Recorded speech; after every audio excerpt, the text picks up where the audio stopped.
तो आज की जो कहानी है ना, वो असल में दो ताकतों के टकराव की है। एक तरफ एक ऐसा बादशाह जो खुद को खुदा समझता था, और दूसरी तरफ था वो नबी जिसे खास तौर पर भेजा ही गया था उस बादशाह के गुरूर को, उसके घमंड को तोड़ने के लिए। अच्छा, फिरौन का घमंड, उसका तकब्बुर किस हद तक था, वो बस उसके एक जुमले से समझ में आ जाता है।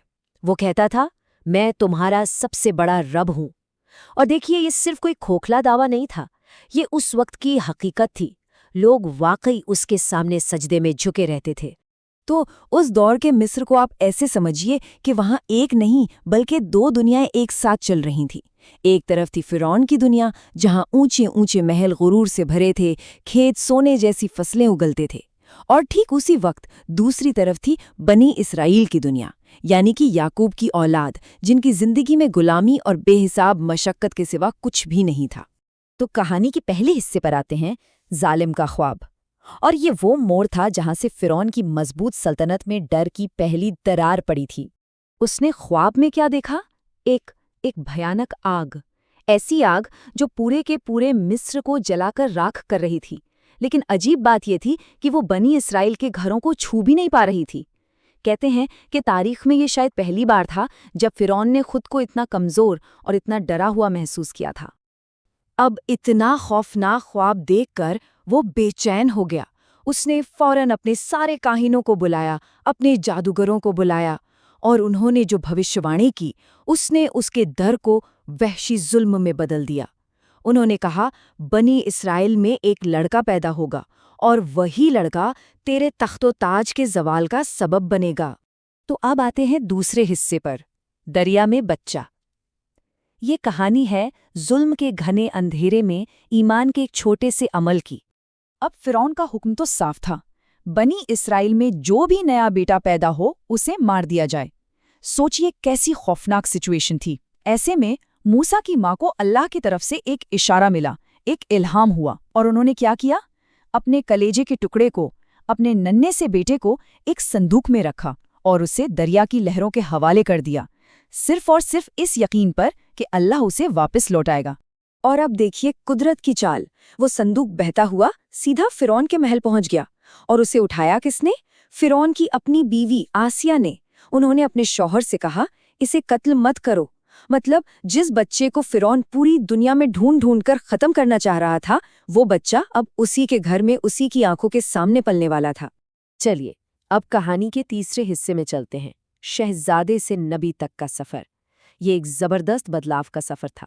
तो मूसा की परवरिश तो महल में एक शहजादे की तरह हुई, लेकिन जिंदगी ने एक मोड़ लिया। उनसे एक गलती हुई और उन्हें अपना शहर छोड़कर भागना पड़ा। पूरे 10 साल उन्होंने जिलावतनी में एक चरवाहे की तरह गुजारे, और फिर 10 साल बाद तूर की मुकद्दस वादी में अल्लाह ने उन्हें एक बहुत बहुत बड़े मकसद के लिए पुकारा। सोचिए, ये वो लम्हा था जब अल्लाह ने मूसा से सीधे बिना किसी पर्दे के बात की। आवाज आई, ए मूसा, मैं ही तेरा रब हूं। उन्हें उसी वक्त चुन लिया गया। और मकसद बिल्कुल साफ था, फिरौन के पास जाओ क्योंकि वो अपनी हद से बहुत आगे निकल चुका है। और यहां से शुरू होता है चौथा हिस्सा, फिरौन की चुनौती। अब आमने सामने की टक्कर थी जादू और मोजिज़े के बीच। और उसी मैदान में जादू और मोजिज़े का फर्क बिल्कुल साफ हो गया। एक तरफ फिरौन के जादूगर थे जिन्होंने अपनी रस्सियों और लाठियों से नजरों का धोखा पैदा किया, एक वहम बनाया कि वो सब सांप बन गए हैं। लेकिन दूसरी तरफ मूसा की लाठी, वो सच में एक असली विशाल अजदहा बन गई। और उस एक अजदहे ने उन सारे नकली सांपों को, उस सारे वहम को एक एक करके निगल लिया। अब जो जादू के माहिर थे वो तो 1 सेकंड में समझ गए। वो जानते थे कि ये कोई हाथ की सफाई या जादू नहीं, ये हकीकत है, ये अल्लाह की कुदरत है। और बस वो सब के सब वहीं सजदे में गिर पड़े। अब सोचिए, अपने ही माहिर लोगों को इस तरह ईमान लाते देख फिरौन का गुरूर, वो गुस्से से पागल हो गया। इसके बाद आता है 5वां हिस्सा, अजाब की निशानियां। क्योंकि जब फिरौन ने इतनी बड़ी सच्चाई को भी झुठला दिया, तो फिर मिस्र पर एक के बाद एक कहर टूटना शुरू हुआ। पहले एक भयानक तूफान आया जिसने सब कुछ तबाह कर दिया। फिर टिड्डियों के झुंड आए जो बची खुची हरियाली भी खा गए। फिर जूं की आफत ने लोगों का जीना मुश्किल कर दिया। फिर हर तरफ से मेंढकों का ऐसा सैलाब उमड़ा कि कहीं पैर रखने की जगह नहीं बची। और आखिर में नील नदी का पाक पानी वो पीने के नाकाबिल गाढ़ा खून बन गया। हर एक आफत मिस्र को घुटनों पर ला रही थी, लेकिन फिरौन का गुरूर था कि टूटने का नाम ही नहीं ले रहा था। और अब हम पहुंचते हैं कहानी के आखिरी हिस्से पर, छठा हिस्सा, समंदर में इंसाफ। ये आखिरी मुकाबला था। तो हुआ ये कि बनी इसराइल भागते भागते समंदर के किनारे पहुंच गए। अब जरा उस मंजर को तसव्वुर कीजिए। आगे है अथाह समंदर जिसमें कोई रास्ता नहीं, और पीछे फिरौन का पूरा लश्कर है जो उन्हें खत्म करने के लिए तेजी से करीब आ रहा है। मतलब हर तरफ से मौत। वो पूरी तरह से फंस चुके थे। तो जब सारे लोग घबराकर चिल्लाने लगे, हम तो पकड़े गए, अब हमारा क्या होगा? उस खौफ के माहौल में मूसा ने पूरे यकीन के साथ ऐलान किया, हरगिज़ नहीं, मेरा रब मेरे साथ है, वो मुझे रास्ता दिखाएगा। देखिए, उनका भरोसा हालात पर नहीं था, उनका भरोसा अपने रब पर था। और फिर वही हुआ जो इंसानी अक्ल के लिए नामुमकिन था। मूसा को हुक्म हुआ, उन्होंने अपनी लाठी पानी पर मारी और समंदर 2 हिस्सों में फट गया। दोनों तरफ पानी की ऊंची ऊंची दीवारें खड़ी हो गईं और बीच में एक बिल्कुल सूखा रास्ता बन गया। और बनी इस्राएल ने उस नामुमकिन रास्ते पर चलना शुरू कर दिया।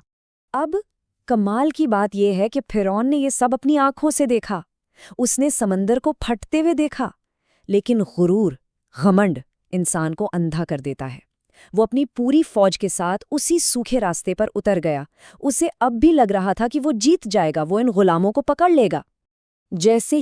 जैसे ही बनी इस्राएल का आखिरी शख्स समंदर से बाहर निकला, पानी की वो दीवारें वापस मिलने लगीं। अब जब मौत बिल्कुल सामने आ खड़ी हुई, तब जाकर फिरौन चिल्लाया, मैं उस रब पर ईमान लाया जिस पर बनी इस्राएल ईमान लाए हैं।